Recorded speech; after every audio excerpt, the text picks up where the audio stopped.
times people come back, like when they're starting their families and stuff like that? I don't know. I don't know.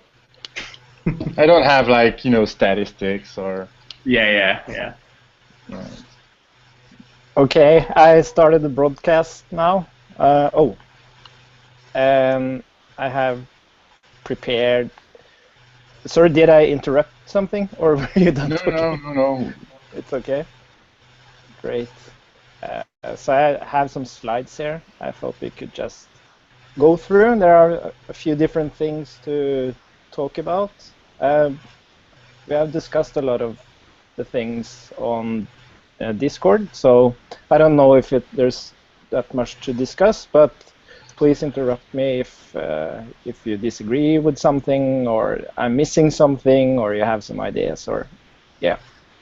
So first of all, we got feedback from, was it Garth, who wanted to see a happy Cerebral. So I got my friend to change him around. Let me see, I'm just going to lock my screen to myself here. Let's see. There we go. So this is happy, happy Cerebral.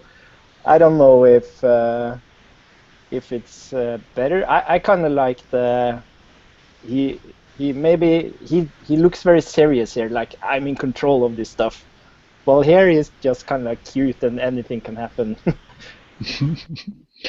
It looks Yeah, like he's about to cry, tears of joy. Yeah. Like with an open mouth and his tears like just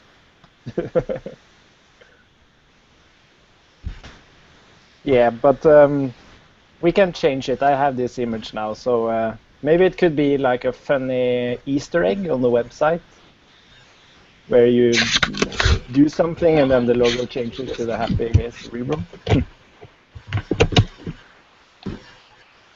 Um, cool. Yeah, so most of the work that has been done lately is related to the model, and we have been experimenting a lot with different models. Like, I don't know if you remember, but I don't even remember the name of it. We had this other model package which was dropped, and then we have immutable JS, which nobody really uses. I'm looking at the download count on npm, and then we have baobab. Um, yeah, and now we have been exploring. Sorry. Remember that model pack? I think it was T-comb. Yeah, TCOM. Yeah, Yeah. exactly.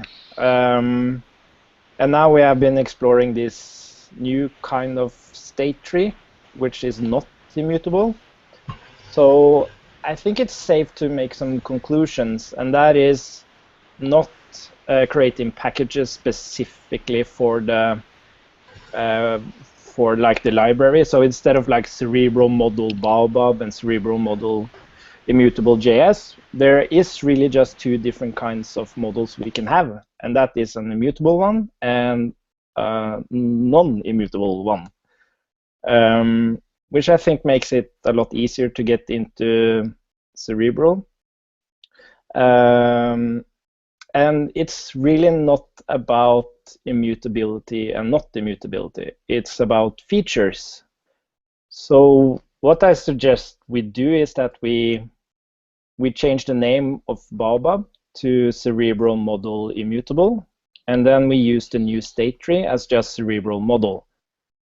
So we kind of like hide the implementation detail, because there might be a better immutable state tree than baobab later, and maybe there will be a better implementation than this state tree project, but then we at least have this name which is based on what it offers instead of the exact implementation. Um, and what we basically can do then is ask the developer what is important, what's the important features for your application. Do you have lots of relational data and large sets of data? Then you should probably choose like the normal cerebral model.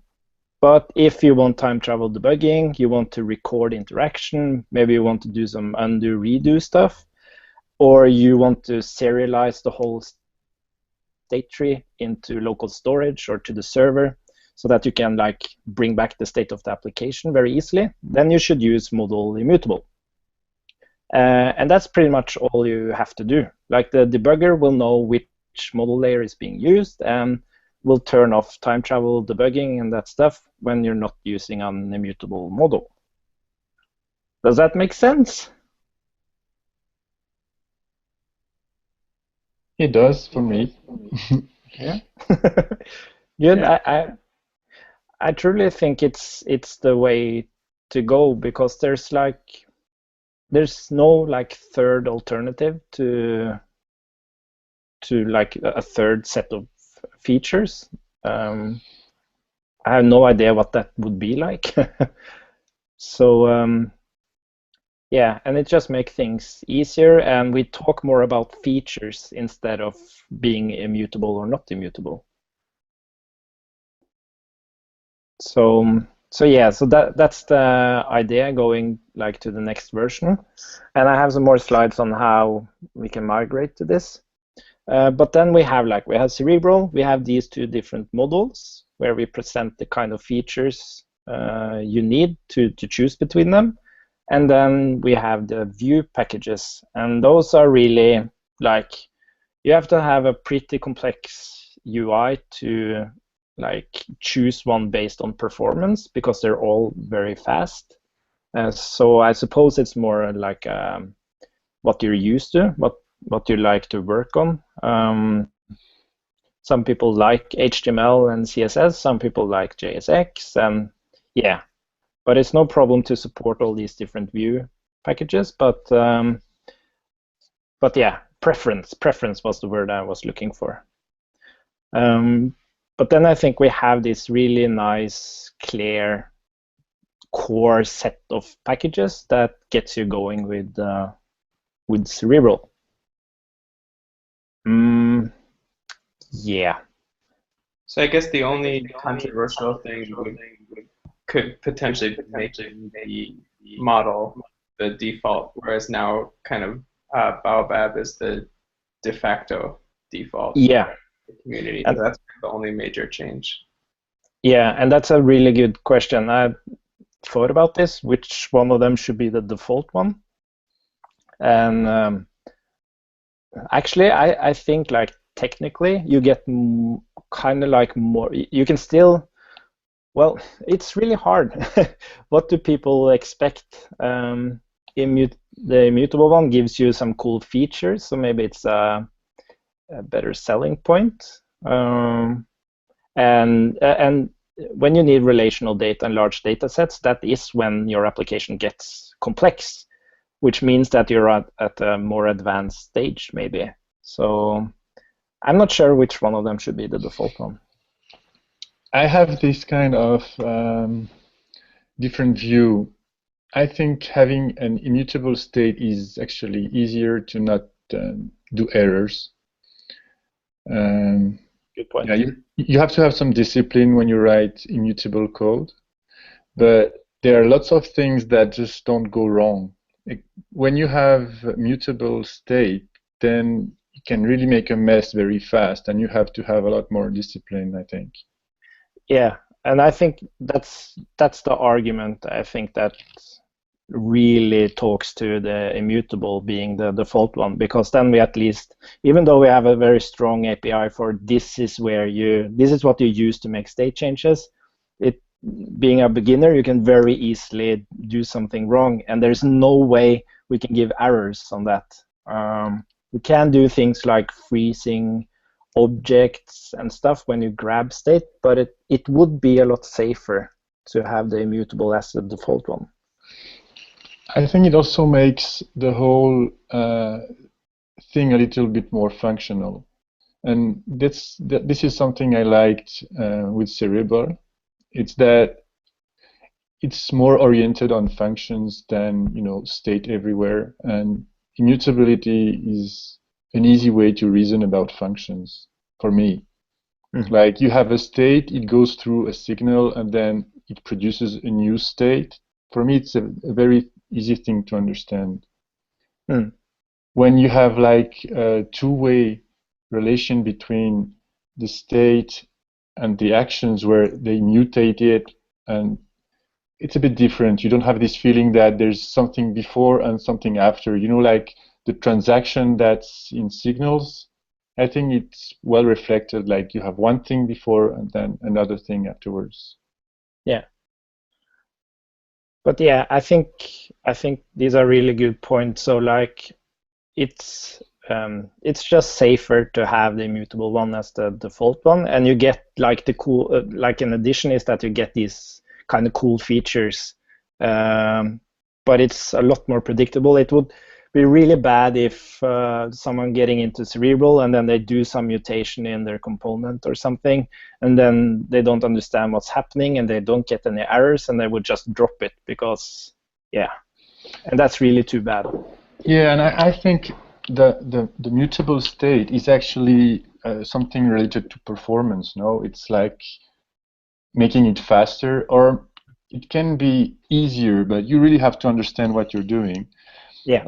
On the other side, it's something that has been created to make things faster and more efficient, no? Mm-hmm. Yeah, that's one reason. There's ease of coding and fast and performance. And these things, ease of coding, I think is not an argument, not really, at least not for beginners.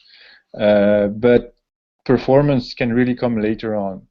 Yeah. That's, I think, I would not use the first model because it's fast. It's not enough an argument for me. Yeah. I had two questions. Yeah, sorry. So I really enjoyed your video showing the new debugger that allows you to see what components update when signals happen. And so would something like that be only compatible with the mutable model? No, that works on both. Okay. And it's just the relational stuff you have like in state tree that would only work on the mutable model? Yeah, exactly. So basically then the cerebral model is based on that state tree implementation. So if you have a user object inside your state tree and then you're creating a post, for example, and then you add that user object as the author on the post, and when you change the user either directly on the user or on the author property, it will understand that relation and make sure that any component interested in the user or interested in the author of that post will update. If that makes sense. Yeah, and that relational stuff seems very powerful and has been kind of hard to do in Cerebral. Yeah, it's crazy hard. My question is there a reason why that couldn't be built on top of an immutable as sort of an abstraction over it, or is that practically infeasible for some reason? It can. It's just a lot more verbose. It's like in Redux, they have the same issue because it's immutable, and then you have there are two things you have to do. You have to like normalize your state so that you reference everything by ID instead of reference, and then you have to use a lot of selectors when you extract state into your view. You want to combine all the states so it actually looks like what the view wants. So you have to structure your state differently, and you have to create all these selectors to combine all the state in the So it's just that's why I think it's important to talk about the feature, to frame it as features, right? Because to the earlier point of like immutability in general, like reducing errors or making things simpler, my response to that would kind of be like, well, it depends. Like in this case, if you want to model your domain as relations between models and stuff like that, well then immutability I feel like makes that much more difficult and almost error prone, because you kind of need to create the references between the objects by hand by wiring up IDs and writing selectors to map over them to extract the state you need. So I still am I want to agree with you and say that in general immutable just on principle is simpler, but I think I'm a little more inclined at this point to kind of say it depends. Yeah, and the way people will get into this is like in the new website. I'm going to show it later. You go through like this. You go through this story where you have like a really simple application, and then we make some changes to it. And when getting into the concepts, I think it's just safer to use immutable. But as soon as you get to the point like I'm going to build my own application, then we ask that question like, what features are the most important features for you to build your application? And then you choose the model layer there. And if you are unsure, then we just say, okay, if you don't know which features are, you don't know if relational data and large data sets is really important, then just safely go to the immutable one. I think something that's really important in this decision is where you get your data from and how you save your data and what you do with it. Because if you don't have a database really and everything's just in the browser, then, well, of course, state 3 seems much easier. But if you really get all your data from like documents, well, then I think it should be clear on how you manage to, well, it can be difficult to put some kind of data into an immutable state or a relational state. I mean, it really depends what you have at the beginning, no? Like in my case, I use PouchDB, so I have just documents, and they're kind of easier to handle without mutability, just keeping them flat and doing some views on them. But some people might have other structures, like there's this GunDB database where everything is relational. If you have your stuff in that, maybe it's easier. I think that's kind of an easier way to answer, should I choose one or the other? It really depends. Hey, you've got CouchDB, it's flat. Well, maybe immutable is easier or not. But these kind of questions are really hard to understand. And I think lowering the path of entry here, like you're making an application. Well, not every application is just a to-do list in the browser, you know. Yeah. we need no, but we need to save things offline and all.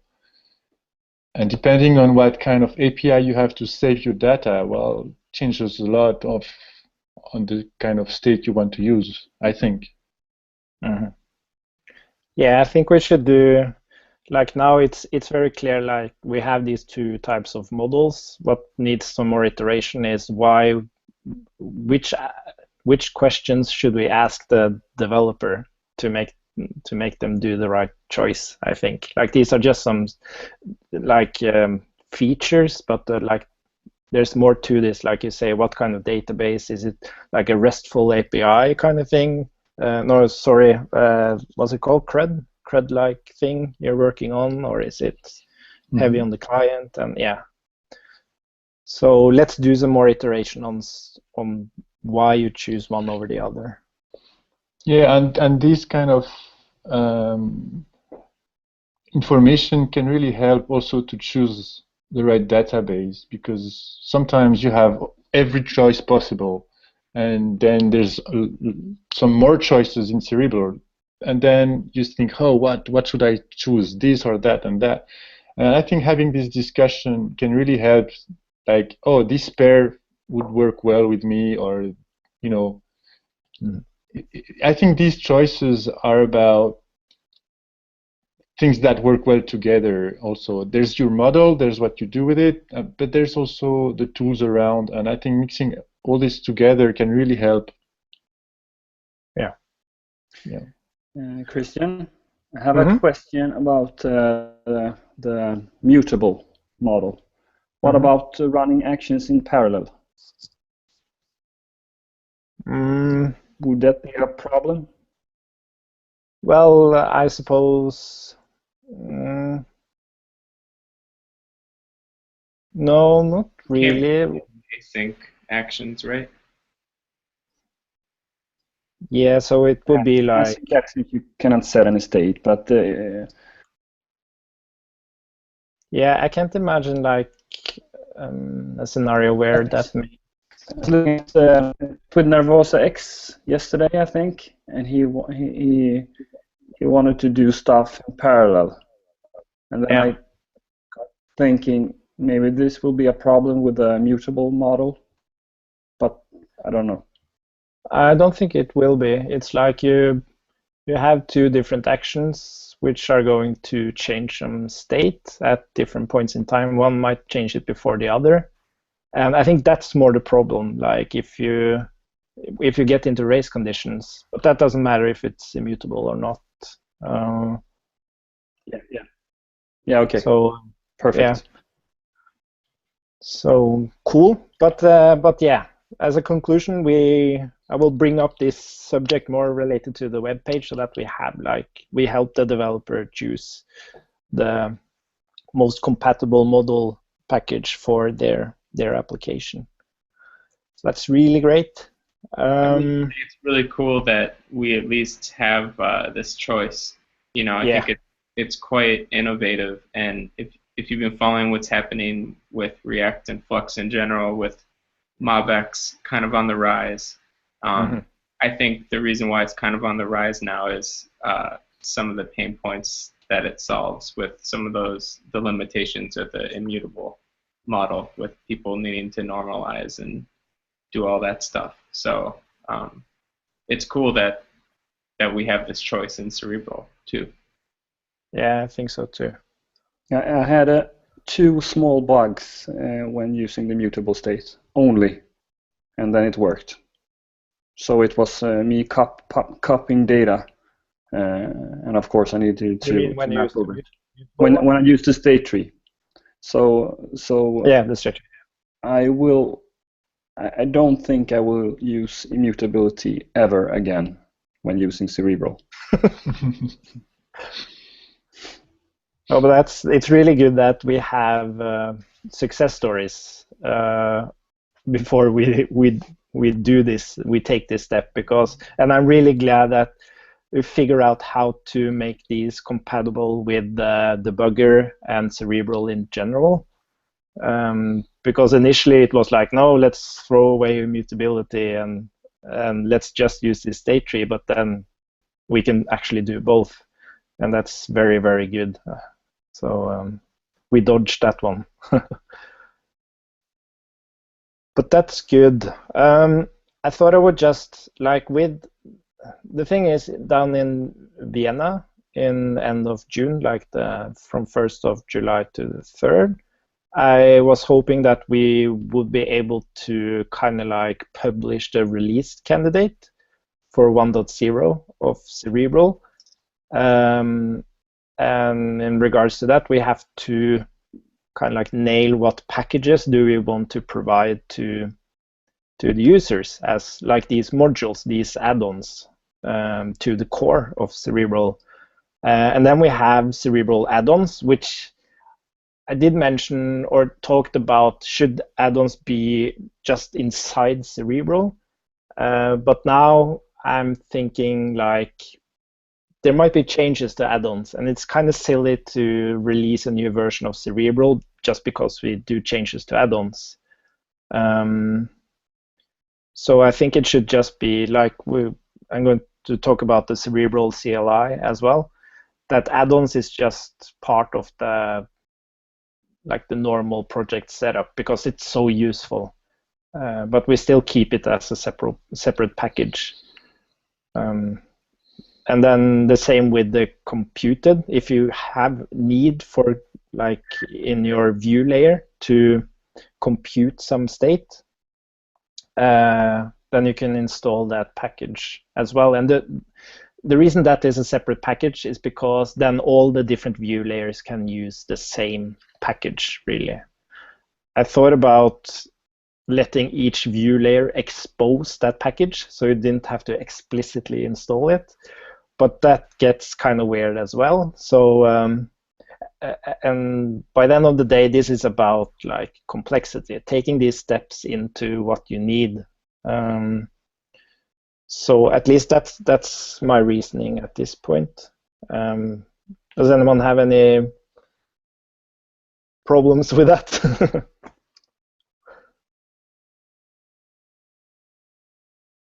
Yeah, makes sense. Okay, that's good. And then we have like the modules. So HTTP was one of the, was it the first module? So that has to be there. And forms, as you have done lots of great work on forms, Matthias. So that's really getting stable now. Max created this user agent module, which is really awesome. We are using it at the project I'm working on at the moment, at least. And of course, the router needs to be there. The recorder isn't being used that much, I think, but it is working. And then we have Fuse, which Garth created.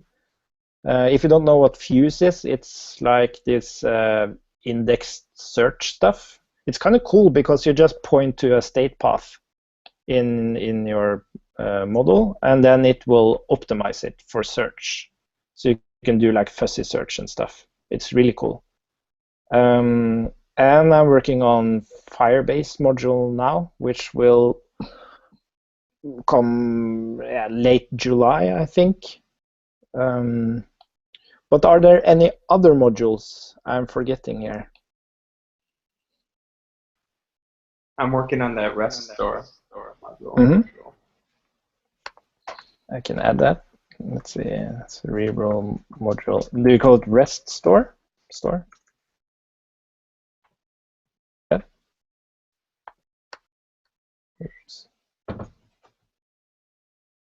Cool. Yeah. So what happened to the Falcor module? Yeah, and we also have Falcor, and it's so close to being done, but there's nobody working on Falcor, so there's no motivation to finish it because nobody needs it at this point. Oh, okay. But maybe we could. Oh, okay.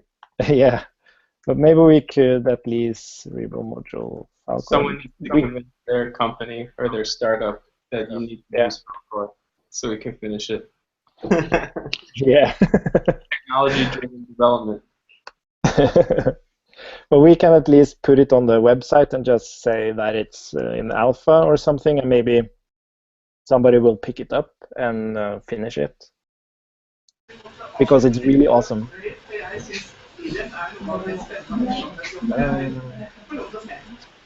Cool. Would it be nice with a WebSocket? WebSocket?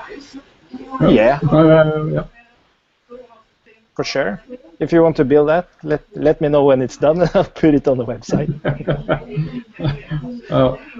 I will. Nice. Cool. And then it's how are we going to move from the current state of the project into the new state of the project where we have only 2 different models. And we get all the view layers, all the view packages up to date with how the models now work. Because when we had immutable, unimmutable model, it would fire off a change event with the current state, and then each component interested in state would have to figure out themselves if they should update. But now the model package will rather pass an object explaining what state paths has changed, which makes it a lot easier to figure out what components should update. And each component doesn't have to run through all its dependencies and check all the values. Now only the change, the path change object needs to be iterated to figure out what components needs to update. And so that's also actually an optimization, which is not related to state tree or like baobab specifically. It's just, it was inspired by the state tree implementation. But all the view packages has to be updated to conform to this functionality, and also be compatible with the new stuff in the debugger. So this components tab in the debugger needs to make that work, we have to change how the view packages listens to state and tells the UI how to update. So what I thought would be a good way to do this is that I have time off this weekend. So what I will do first is actually release the new debugger, because we have a really good way of handling the debugger. So the new version of the debugger will be version 4, like not the Chrome store version, but like the internal version.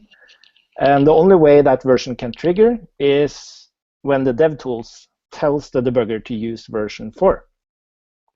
So we can safely just release that. And then the Cerebral Module DevTools package will be tagged with like next or something, like an npm tag. So you can then do npm install Cerebral Module DevTools at next, for example. And that will trigger the new debugger, so you can test that. And then it will be the same for Cerebral itself. So you say npm install Cerebral at next to test the next version there. And then each of the view packages will also have like at next. So you just have to make sure of that. And the model packages will just be Cerebral Model and cerebral-model-immutable, because those names are new. But yeah, so the plan is to just prepare all these tags and implement all the changes this weekend, and from next week you will be able to just add this tag to your installation, and then you can try the new stuff. And then we can do that up until the Vienna event, and hopefully we have only success stories, and then we can feel safe to release the next version. Does that make sense, or do you see any challenges migrating that way? It's good. Awesome. Oh yeah, I had a slide for that. Yeah, so if you use React, you just say Cerebral at next, DevTools at next, Cerebral view React at next, and then install either the immutable or the normal model. Cool. So like the Vienna event, I wasn't sure what we were going to do there when we first booked the venue and talked about it. But as we're closing up, I mentioned it earlier that it would be really awesome to package up the release candidate for 1.0. And to get to that point, there are some things that needs to be done. And it's not like the people who are going to join up on that event is there just to work on boring documentation and stuff. People are there to meet each other and talk about whatever and do whatever they want. But I thought we could have some, like if you want to contribute to something to get to this release candidate, you can just put your name on the post-it, and like we can have this board showing all the different tasks that needs to be done, and you can just put your name there so that you can see if somebody else is working on the same thing. And yeah, but the point is that we need to finish up the CLI, and I know you've been working on that, Brian. Have you done anything more with it, or is it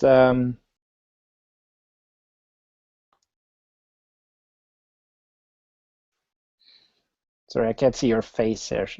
Let's see. Is Brian here? Oh, No, I think he left. Oh, okay. So now he's here. Okay. Now Brian is here. Now Okay, cool. I was just talking about the...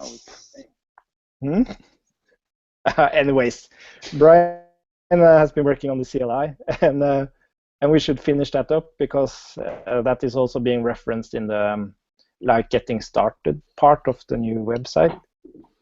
And Garth was talking about being able to try out some code like in the browser, like a bin service or something like that. And then we have the web page. It's coming along nicely, but there's lots of details that needs to be in there. And then we have to close up a lot of issues because there's lots of old stuff, and it's just better to close them down and then reopen them. But it would be really nice to have like a clean slate when we are closing in on 1.0. And then we got some feedback from, I don't remember his name, about commenting the source code, so it's easier to contribute.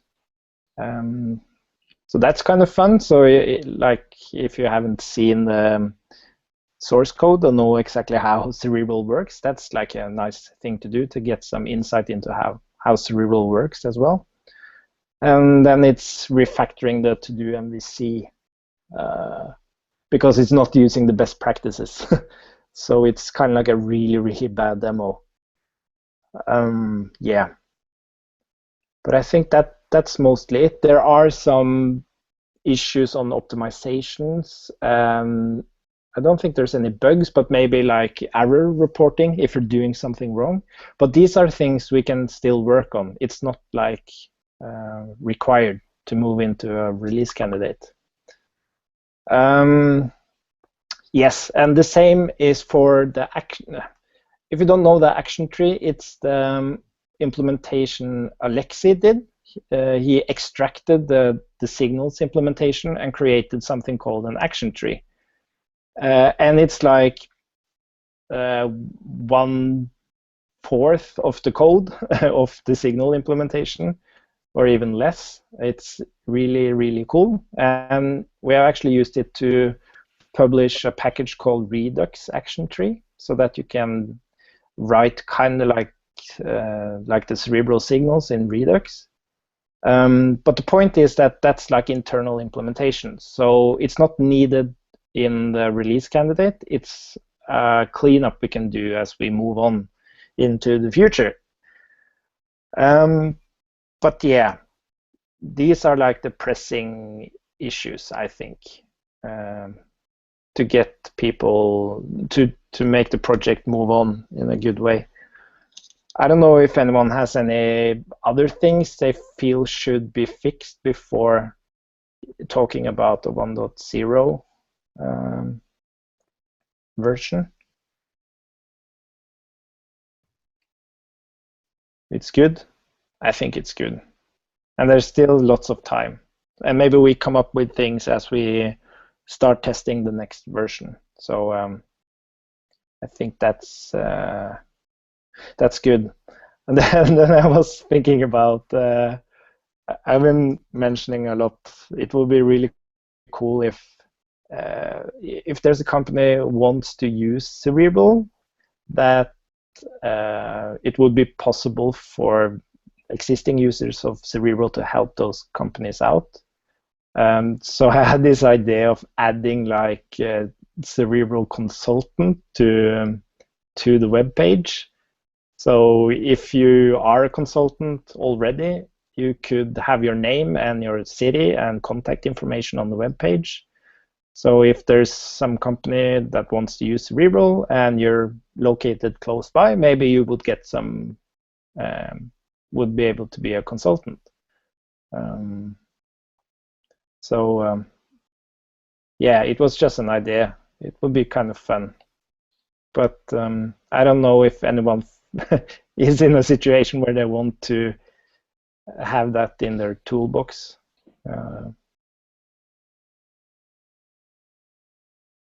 Yeah, we'll see how that goes.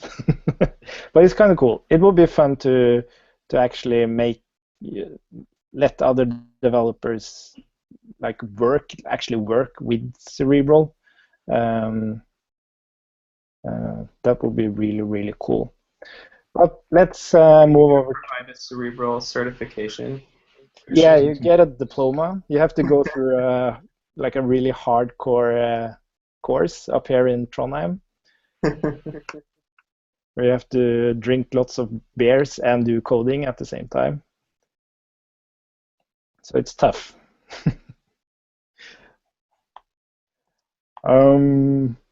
Cool. Where is website. There it is.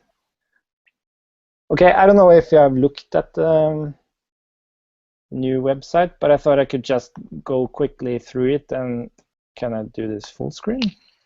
No, it doesn't matter. And just tell you about some of the ideas. And we are going to do lots of iterations on this web page. So, but if there's something you come up with right now, please interrupt me and shout out.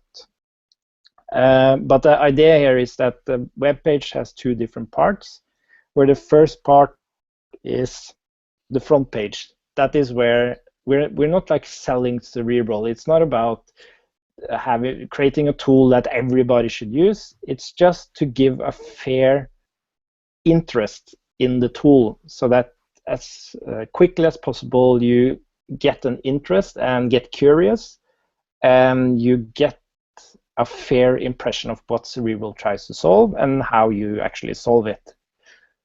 So the first front page is then divided into the main parts.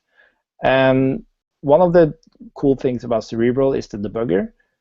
So these three parts are then divided into like the model, with the code of how you would define your model, and then an image, or as Alexis suggested, actually use components from the debugger, so that you can see how the debugger reflects the mental image of your model.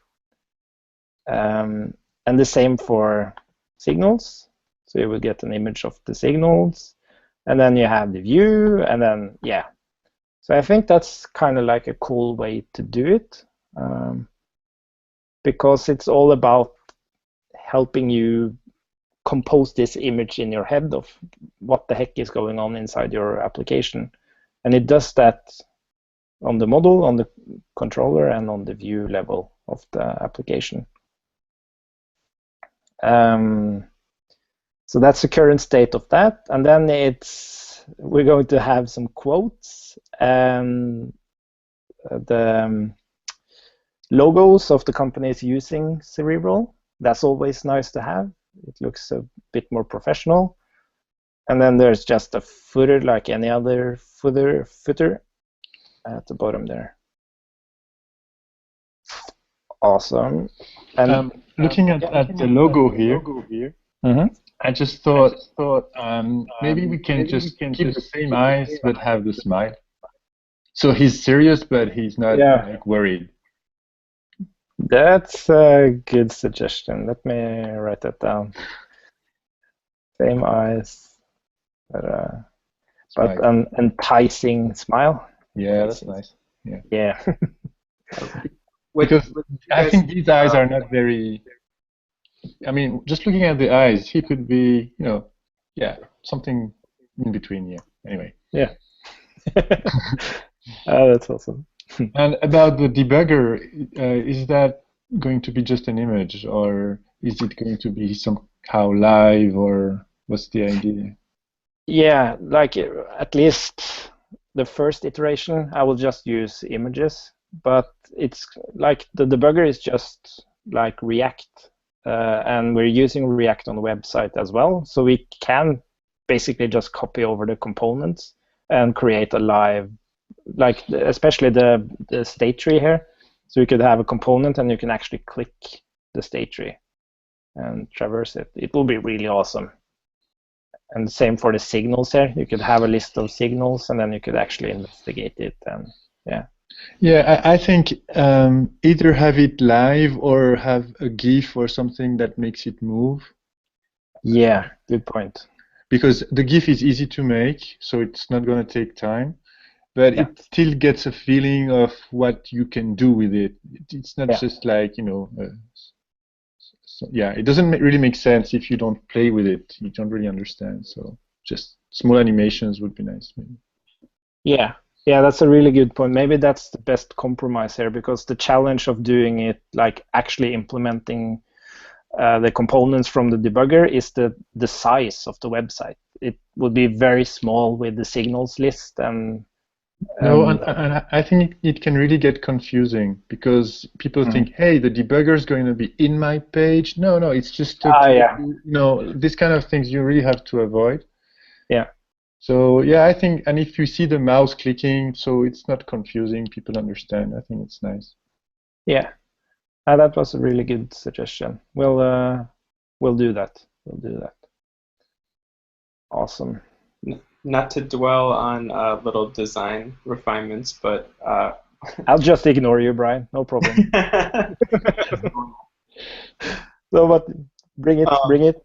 What do you guys think of like moving more toward like an icon or like a graphic design kind of thing for the Cerebral? You know, for the picture instead of like the character. So I'm thinking of like for like Walt Disney or something, like the difference between like an outline of Mickey Mouse ears versus like Mickey Mouse the character. You know what I mean? Like, Yeah. and just thinking about like, you know, how like React has its logo, which is more like a graphic design element, or I think Redux has one now too. Yeah, from a design standpoint, I totally agree with that. But it kind of what's kind of cool with this one is it's very different. Just the fact that it's different, it doesn't drown in all the other logos or framework logos because they all look exactly the same. Yeah, that's a good point. Yeah, it's I think maybe like a 2D like brain, you know, like the same thing, like the outline of the guy, but just more like a graphic design version of it, like where it was flat 2D with a outline instead of maybe like a character. But it's always like, hey, why don't we make material UI icons? And it's going to be very boring in just a couple of months. So let's be ahead and have something else. Yeah, and it's also a matter of some, especially design suggestions. Now I have like 2 friends helping me, and I don't want to bother them too much. So I would love to see like an alternative, like you suggest, Brian, but I just can't ask my friend for any more time. He's been so helpful with it. But I would love to see suggestions. If you have a friend who's like a graphic designer who wants to make a suggestion, please do it. Completely open to that. Don't worry, I'll find someone I can bug.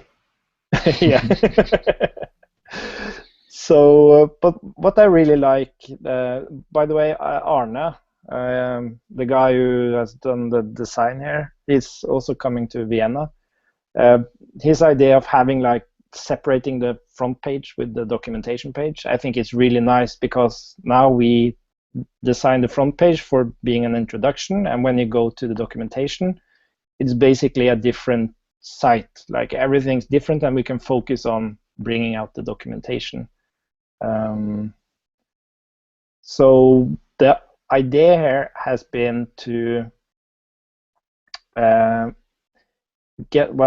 at least when you click get started, that's when you get to this point. And when you click documentation, you just go maybe to the API or a different part of the documentation, which is more typically where you would go if you're an existing Cerebral developer, of course. But at least the get started part, what I'm doing there is in terms of content is to bring the user through the CLI. So I thought we could have like in the CLI, we can have this quick start project, which is related to this introduction. So you have like a basic start app called Quick Start, and then through this documentation, you make some changes to understand the basic concepts of Cerebral. And every section has this little best practices point at the bottom, which says something not only about technically how you do things, but why you do it and how you should do it. because that's really what it's all about. There's so many ways to do things, but there's, yeah, we have some experience and we should share that. So that's basically where we are now with the website. It's this getting started thing. And then as you move on, you will get more like to the point, like when you go to API here, you will have more like, this is how signals work. This is how actions work. This is how our modules work. So it's more like a reference. Does that make sense?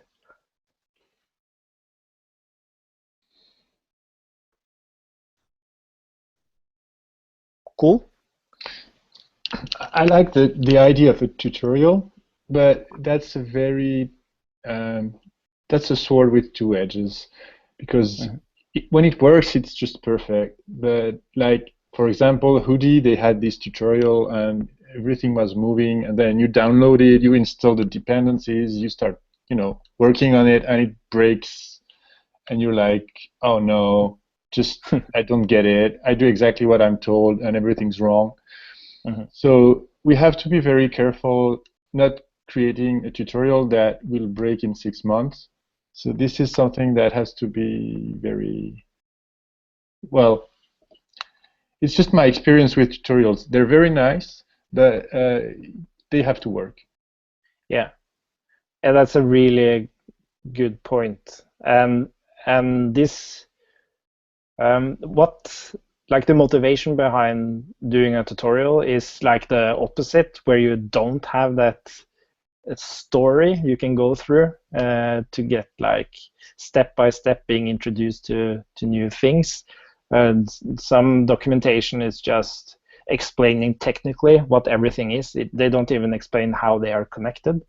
So there's finding that balance of doing that step-by-step story, which, but as you say, if it breaks, then that person is lost. They just hate the thing. Yeah, that's really bad.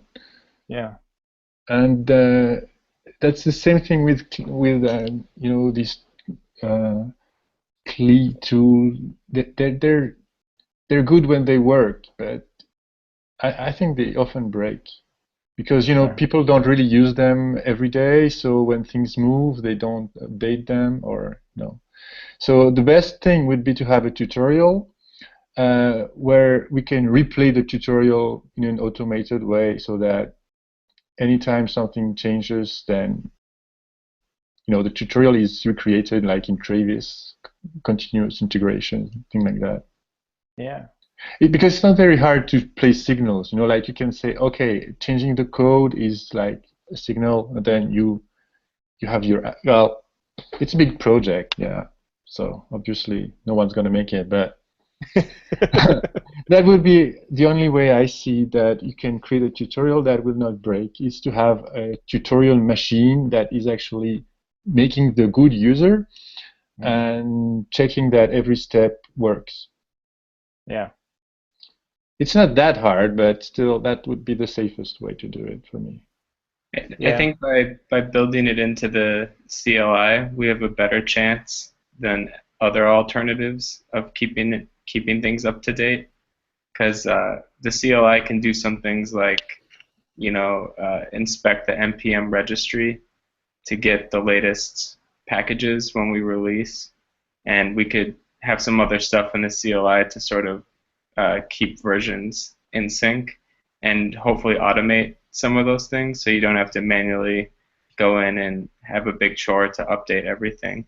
So I don't think it'll be perfect, but I think by having the tutorial and the CLI, we'll make it a lot better. Well, in my experience, I've never managed to make one of those CLI tutorial work. Like you say, they get the latest libraries, but then there's the template project that is not exactly in sync, and then all kind of weird things happen. It's like you're learning. If we really want it to work, we'll have to have like a test suite, an automated test suite with the basic functionality of the tutorial that runs. And I think that's necessary. Otherwise, it's just going to be hell, because that's not something you look at every day. and then the newcomer comes and takes some time to install everything and tries the tutorial, and then boom. That's actually a good thing, though, to have this project and to have like a pretty robust test suite, or at least like just like acceptance test suite around it that's not too tied to the framework, implementation, because that would actually help us with releasing new features too. Or if you bump a version of a package, if the test suite fails on the example project, like that will let us know if we're gonna break something. It's actually a good check for releasing new versions too. Dad, I need to go pee pee.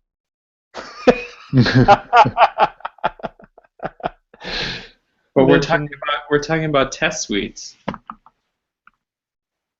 What do you think about that? Hi there. Hi, man. I need to go potty. Do the party, Brian. But in in regards of the tutorial, you think it's better that we don't make a connection between like a real project and the getting started tutorial? That's just like everything's just explained in the tutorial. It's not related to you actually creating stuff. It just explains things step by step.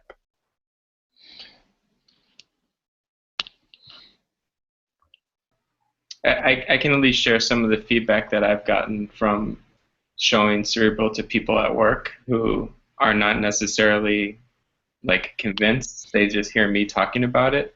Is like what they want a lot is like, okay, you're teaching me all these new things. I have this cool debugger. I have a single state tree. I have these signals. Yep, that all sounds good, but like, what is this all gonna look like on a real app? Like, what's this actually gonna be?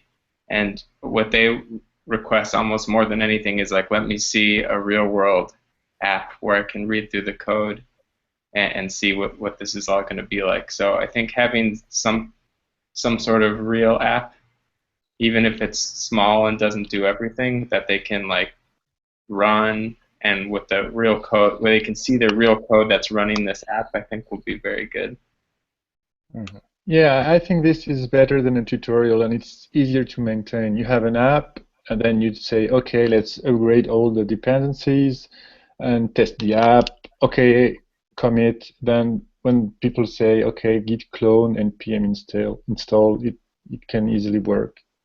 And the best practice are just highlighted, and then we put a lot of comments. And I think this is something that people can contribute easily, like, hey, I tried your app and this comment is not very good, so I made it better. Can you update it? So I think that's a very cool thing. Yeah, good point.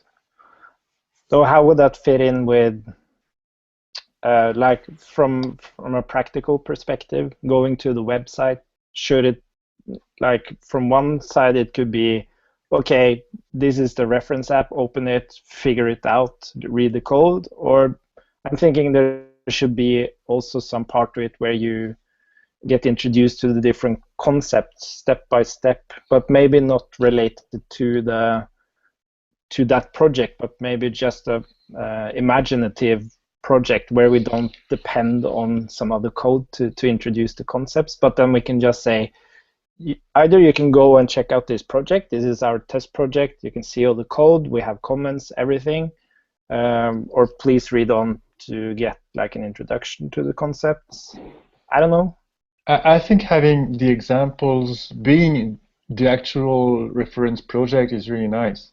So if you can manage to really just import the exact code, you don't have to maintain two things. Like, it's literate programming. There's a lot of tools that help with that, and I think it's not so hard to just do some parsing, extracting. So that, for me, the best things I've seen like that is literate programming. So it's always in sync, the code and the comments and the documentation and the examples. And you have the guarantee that it's working. So actually you're looking at the source, but it doesn't look like it. And there's some cool things that put the, like the code on the right, on the left. There's a lot of tools to help with that.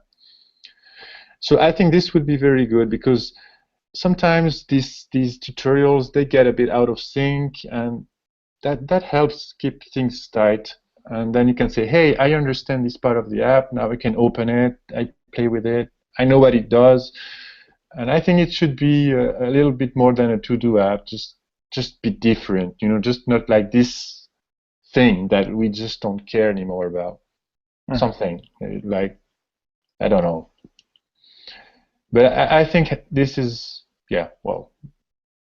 Yeah, it's a good point. And we're actually already doing kind of, well, somewhat related to what you're suggesting, because when on the existing Cerebral site, and it works the same way here, we grab the READMEs from GitHub when you click a module on the website. So we could do the same thing for code, actually. And I didn't show that, but it's actually really awesome how the website works, because it lazy loads, like everything's based on Markdown, but it lazy loads the different parts.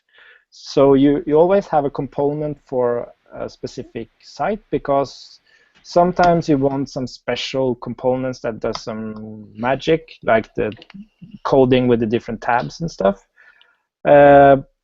But then you can load Markdown wherever you want, really. And we can do the same thing for bringing in the READMEs for the modules, and we can also do the same thing for bringing in specific code from this tutorial project. That's a really good idea. Yeah, just to add on to that, I was recently learning Ionic, and they have a tutorial, and I just ended up going to the end and downloading the zip of the project and just looking at the source. So yeah, I agree that that's a helpful way to learn something. But maybe some documentation that references that and talks about it would be helpful too, to explain it. Maybe that can just be in the comments. I'm not sure. I kind of feel like we're covered with the front page. The front page is sort of like, what is this thing? Like what it gives you the kind of grand overview in enough detail where you can kind of see like, oh, okay, I have a model, I have a controller, and here's some code of generally how that works. And then I think a lot of guys, like a lot of the developers I work with, like they just want to get the big picture, and then exactly like Saul said, just they can read code. That's like what they do for their job. So they would feel more productive just seeing a real thing. So I think you did a good job with the front page of giving the gist. So I feel comfortable like we're covered there. If we want to do something in between, like the tutorial, then that's nice. But I think, to the points that have been made, unless we can make it easy for ourselves to keep it up to date with all the best practices and to make it just work, it might not be as valuable. Yeah, but I got really inspired by this. So tomorrow I'll make a test implementation of getting code from a file in a repo and kind of like injected into the Markdown thing, because then it gets styled and everything looks good. And then we can do, like you suggested, so like we have these files we want to introduce, and we have some specific documentation related to that file, but the file will at least always be up to date.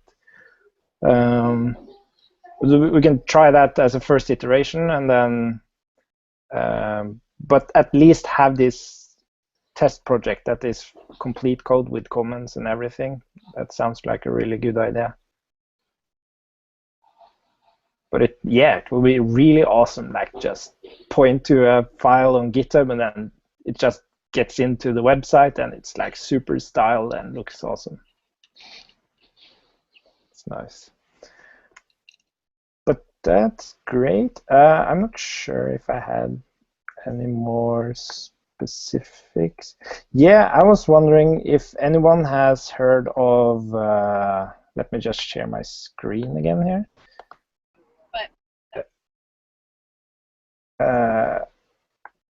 Has anyone heard of SAM, the SAM pattern?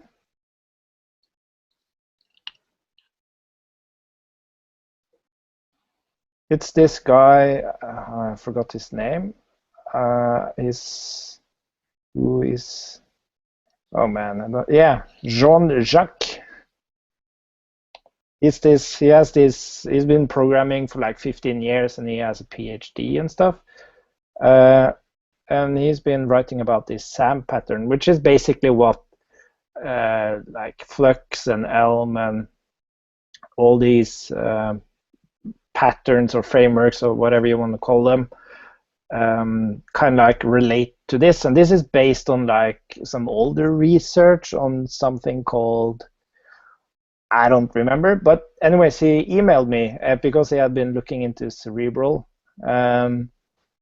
And Cerebral also relates to this kind of pattern. And we had a discussion back and forth on immutability, actually, because he's not convinced that you need immutability to even do time travel debugging and stuff like that. And we had a discussion about that, and it was really interesting. So I'm going to have him meet him, like a hangout next week, talking about at least getting Cerebral on the reference list of frameworks here. You can see React and Angular and Cycle, and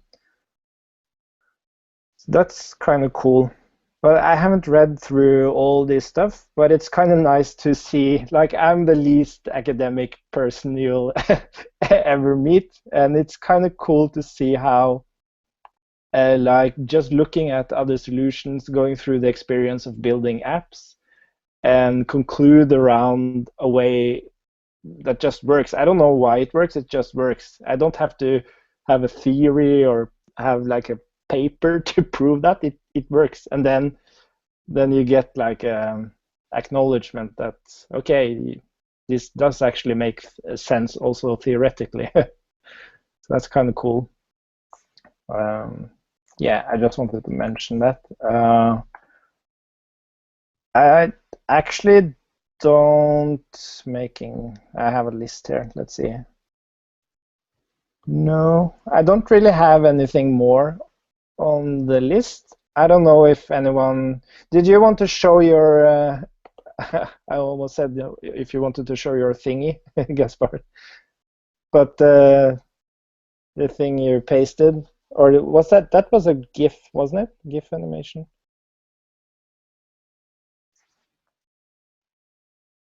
You have to unmute your microphone.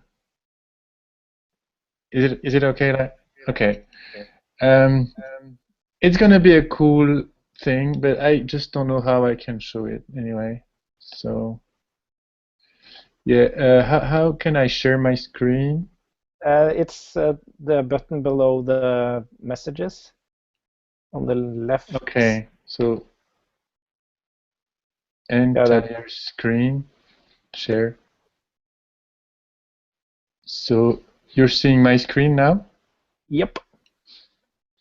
Yeah, so just in 2 words, it's a project to do visuals for live art, concerts and dance and things like that.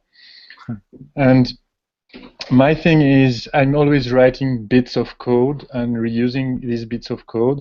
And I thought I want to have the best of a scripting tool, but also something where you can compose. So these things are actually scripts, JavaScripts like that. And for example, the way it works is really simple. Like I created a new block here. And this is actually the signature of the render function. There's one return value and one parameter here. So if we add one here, can you see this on the screen? Yeah, we see it. So it's now we have 2 here because this block has 2 parameters.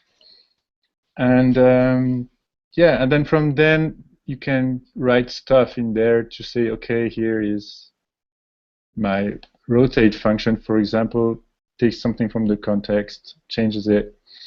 So it's a bit like functional programming with a graph, and you can just remove stuff. So that's what I was showing.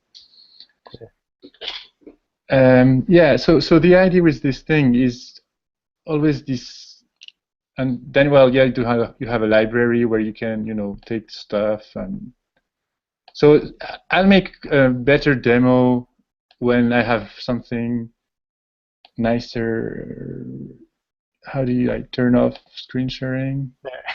But is it like a project for fun, or are you doing it for someone? I'm doing it with my startup actually. So cool. yeah, it's a cool project. I just wonder who's going to pay for it, but anyway. It's probably going to be something you do and then you have work using the tool or teaching with it, or I don't know, things are going to evolve. But yeah, the main thing was to say, hey, I want to have people drag and drop stuff around so that they can learn by playing with complicated stuff like 3D or procedural image generation or games. I created games with this thing already. So you're like, oh, hey, and what if I just change this thing? So it should be easy to, start, and then you can open the boxes and really start diving further into it. But now it's just the very beginning where the interface is working and the compiler is working. So yeah. It's really, really cool. It's very different from like at least my world is very typical web applications, and it's so cool to see like you have this 3D and drag and dropping like behavior. It's really, really cool.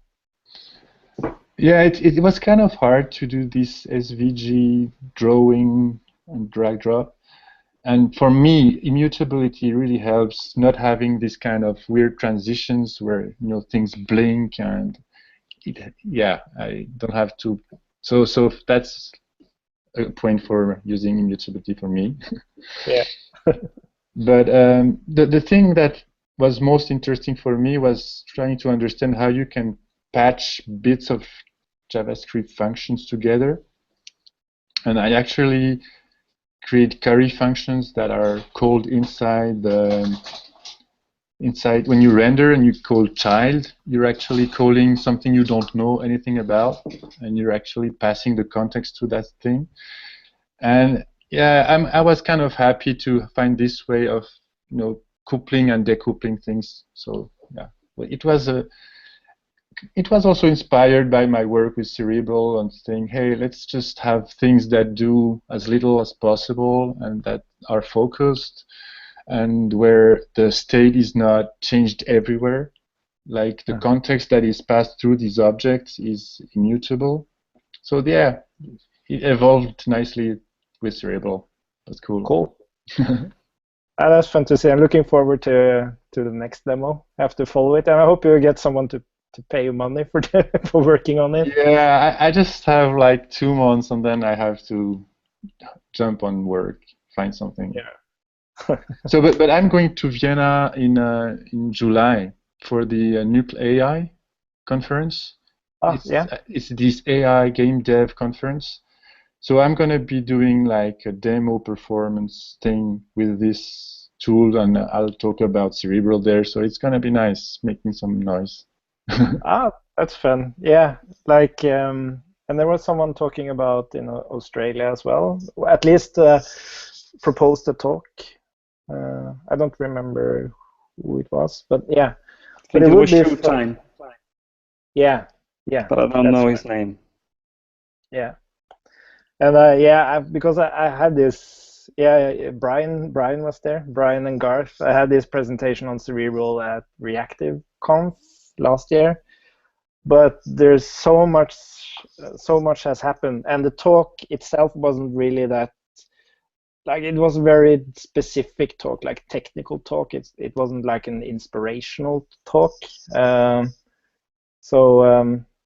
I think when it's better that people who aren't like the author, like just, I found this thing and it helped me. Maybe it can help you, instead of being the author saying, I authored this thing and I want you to use it. It feels weird. Yeah, so that's exactly what I wanted to do there. Just say, hey, these nice people create these things that help, like Cerebral, PouchDB, and these technologies that are used behind the scene, like So it's a bit like an acknowledgement saying thanks. Yeah, but that's really great. Cool. yeah, as I said, I don't have any more on my list. So if nobody else has something they want to show, or if anyone has any questions or wants to discuss something, please fire away. Or Christian, maybe I we'll. think you need more clickbait with your talk titles or your blog posts.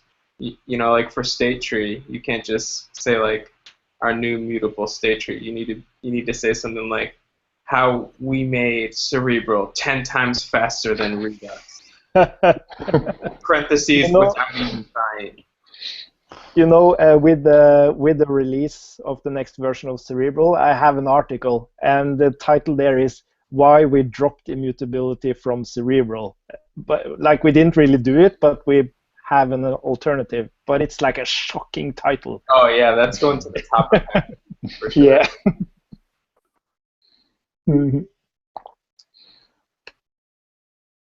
Yeah, but maybe we did it on time. Like, every time I put it for 1 hour, and then we have spent 2 hours. And now I actually set 2 hours, but now we did it in 1.5 hours. But that's a good thing, I think. But that's really awesome. I hope to have one more hangout before Vienna. It would be kind of cool to like get the temperature of all the excitement around that event. So yeah, I just want to say big thanks for all the input today. And let's just talk on Discord and on the Hangout next time. And have a great weekend. No, weekend. Yeah, weekend. Have a great weekend. Yeah. Bye, Bye, bye, guys. See ya.